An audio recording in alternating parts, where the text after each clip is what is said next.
Bueno, es jueves, así que vamos con nuestros secretos a voces. Valeria Aragón, buenos días. Buenos días, María. Hoy vamos a hablar del orden de llegada. Es algo que yo creo que no nos hemos cuestionado nunca, no nos hemos planteado nunca si para el buen funcionamiento de una familia o de un trabajo hay una serie de normas o de leyes, ¿no?, en cuanto al orden de llegada. Y yo creo que esta mañana ha llegado el momento de plantearlo, Valeria. Pues sí, ha llegado el momento porque es algo que casualmente ayer estuve trabajando en la Asociación del Cáncer de Murcia y que cuando uno se plantea mejorar sus relaciones, una de las cosas que tiene que tener en cuenta es podríamos hablar de una ley natural que está presente en todo lo que observamos. Este es un trabajo que hizo Bert Hellinger, pues hace ya algunos años, que no es psicólogo para nada, pero sí fue un gran terapeuta, muy orientado a la familia. Incluso es el padre de lo que se llaman constelaciones familiares, que no tiene nada que ver con las estrellas, ni con nada de eso, ni nada esotérico. Simplemente se planteó a lo largo de muchos años al observar cómo funciona una familia, ver de qué manera tienen más problemas o menos problemas, en según qué órdenes hay más fricciones y más tensiones en las relaciones, y cuando, si se vulnera ese orden, pues hay quizás más fricciones y más tensiones. Objetivo, que la familia consiga el objetivo de bienestar o el objetivo que tenga, que a lo mejor no es de bienestar, con la menor tensión y desgaste energético posible. Y el orden de llegada es una de las leyes. El orden natural de llegada a una familia, yo creo que todos lo sabemos y lo tenemos claro. ¿Tú te refieres a cuando se altera ese orden? Exactamente. Todo el mundo lo tiene claro, pero pocos lo honran. Por ejemplo, a ver, un papá y una mamá se casan, los dos llegan a la vez al sistema familiar, ¿de acuerdo? Y curiosamente nace el hijo, ¿no? A mí siempre me gusta, como estamos en la radio y no lo pueden ver, porque si estuvieran en uno de los talleres o en una sesión lo veríamos claramente con piezas o con personas, ¿no? Pero haceros a la idea, los que nos están oyendo, que estamos en la cola de un supermercado, ¿no? Entonces podríamos decir que papá y mamá llegan los primeros de la cola y luego llega un bebé, ¿de acuerdo? Y ese bebé, en vez de colocarlo el tercero de la cola, porque es el tercero en orden de llegada, automáticamente lo metemos entre mamá y papá, ¿verdad? Bueno, es que yo creo que quien nos esté oyendo, ¿cuántas veces hemos hecho eso, no? Sí, pero no es tanto meterlo en la cama entre mamá y papá por las noches a dormir o al andar por la calle, sino que en el día a día de nuestras atenciones ese niño esté incluso por delante de nuestras necesidades. De las propias y de las de la pareja. Exactamente. ¿Vale? ¿Qué puede pasar? Pues que bueno, yo creo que todos estamos dispuestos durante un periodo de tiempo, mientras el niño es muy bebé, muy pequeño, estamos dispuestos a hacer determinados sacrificios. ¿Por qué? Porque de verdad lo necesita ese ser que acaba de llegar. Pero eso tampoco se puede mantener de manera sostenida en el tiempo. ¿Por qué? Porque cuando un hijo, que es el primero en llegar a la familia, resulta que sistemáticamente ya con edades donde puede razonar, donde ya puede ser consciente de algunas de las cosas, está sistemáticamente por delante de los padres, va a ser un niño que se coloque mal en el mundo, va a creer que siempre tiene derecho a estar el primero en todo. Sería el equivalente a estar esperando un rato en la cola del supermercado y que viniera alguien y se pusiera el primero. Y eso hace que él no aprenda a esperar. Luego tenemos niños que a veces tienen comportamientos como tiranos. Llegas a casa y antes de quitarte los tacones le estás haciendo la merienda. Pero si te duelen los pies, quítate los zapatos, ponte cómoda, descansa a lo mejor 5 o 10 minutos. Le dices, espera, necesito descansar, dame 10 minutos y después yo cojo y te hago la merienda y hablamos y tal. La calidad de la comunicación, de la relación que se va a tener, si lo haces y si no lo haces, va a ser muy diferente. ¿Por qué? Porque si no lo haces vas a estar reventada, probablemente, vas a malhumorada, vas a estar menos tiempo que si hubieras respetado tu propio orden de llegada, que es que para dar lo mejor de ti, te tienes que dar primero tiempo y espacio a ti para poder leer lo mejor de ti a tu hijo.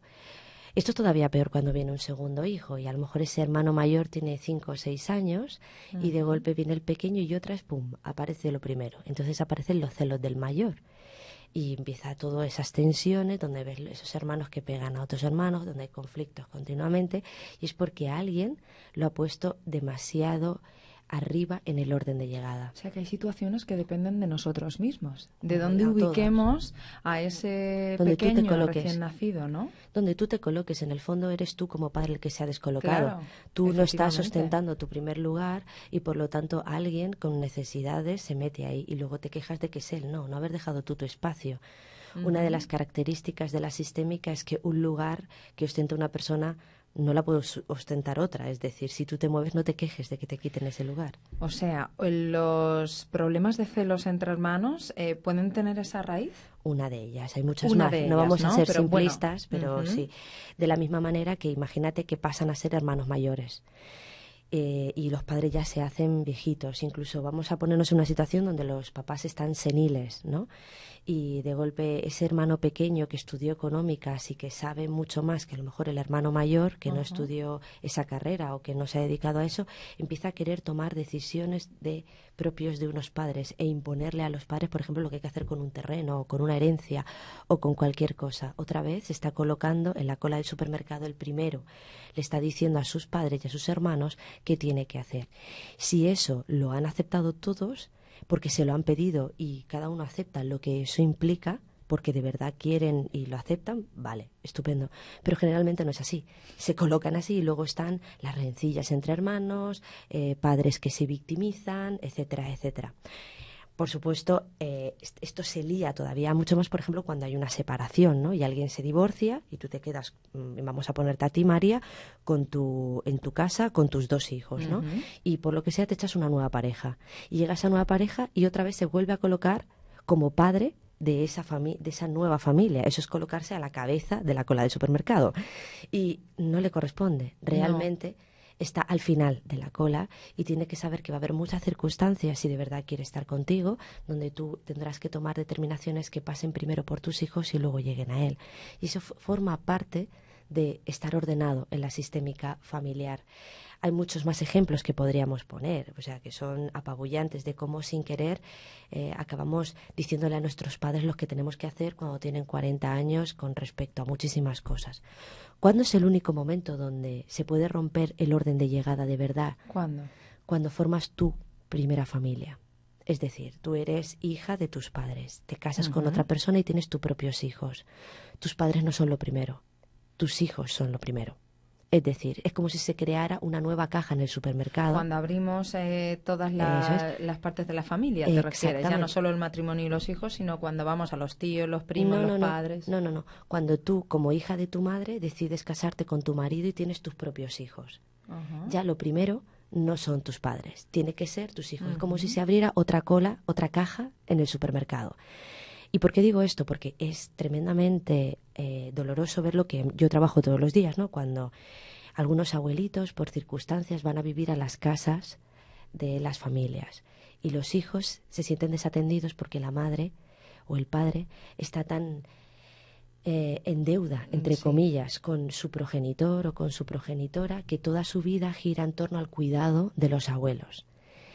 La madre deja de estar disponible emocionalmente, aunque sí físicamente, a lo mejor le sigue haciendo la comida, la ropa, ayuda con las tareas, pero no está disponible emocionalmente para esos hijos.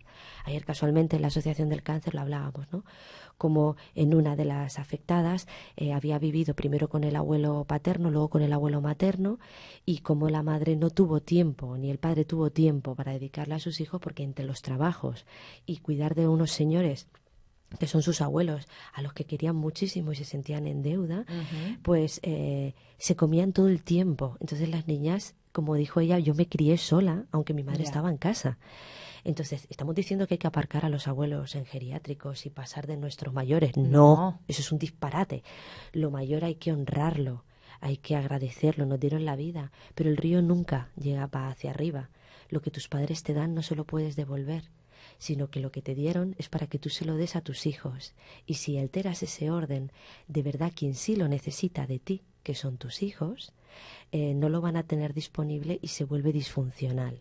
Entonces, ¿qué hay que hacer? Cuidar de nuestros mayores sin perder de vista que lo prioritario son primero nuestro marido y luego nuestros hijos. ¿Cuántas veces llegas a casa y le das primero un beso a tu hijo que a tu marido? Bueno, millones de veces. Pues no es el orden de llegada. Ya, pero yo creo que lo alteramos. Ten en cuenta que el objetivo de un matrimonio no son los hijos. El objetivo de un matrimonio es un objetivo que se marque el matrimonio. Porque como el objetivo del matrimonio sean los hijos, cuando los hijos se van, ¿qué pasa? Estás con una pareja que no sabes ni quién es, no te acuerdas ni de quién es. Porque has estado hablando los últimos 20 años con papá, no con Antonio, Manolo o Pepe, tu marido. Entonces, ¿qué pasa? Que el orden de llegada es el orden de llegada para todo. El orden de llegada es mis atenciones a mi marido. A efectos de dos, papá malito y niño malito, todos vamos a cuidar al niño malito. Pues a veces es sano decirle, espérate que papá está malito, voy a cuidar papá, voy a darle el medicamento a papá y luego te lo voy a dar a ti. ¿Por qué? Porque tú, hijo mío, necesitas tanto a papá como a mamá. Nos necesitas a los dos. Y yo, sobre todo, tú mañana seguirás tu vida y yo con quien he elegido compartir mi vida es con papá y tú vas a tener la tuya propia. Claro, si vivo a través de mis hijos, luego estoy metido en la casa de mis hijos aunque tengan 50 años porque no sé ni quién soy si no tengo a mis hijos, porque vivo a través de mis hijos, ¿no? Esas son algunas de las implicaciones sistémicas que se vuelven disfuncionales cuando no respetamos en el orden de llegada. Todo esto en la familia, pero vamos ahora a hablar de la empresa. Pues igual, el orden de llegada en la empresa hay que respetarlo. Por ejemplo, cuando en una empresa, estas son situaciones, me voy a las más llamativas, ¿vale? Porque no podemos contar toda la casuística porque estaríamos horas y horas y horas y horas. Pero, por ejemplo, cuando alguien lleva muchos años en una empresa y se incorpora a alguien al equipo nuevo que jerárquicamente está por encima, ¿de acuerdo? Si jerárquicamente está por encima esa persona, para su buen acople a la empresa, una de las cosas que es necesario que haga es que honre todo lo que había antes de que él llegara. Porque le guste o no le guste, le parezca bien o mal, esos miembros han estado aportando al sistema muchísimo y han hecho que ese sistema perdure como para que ahora le pueda pagar un salario y aporte todo su valor. Entonces, como mínimo, hay que honrar a los que estaban antes.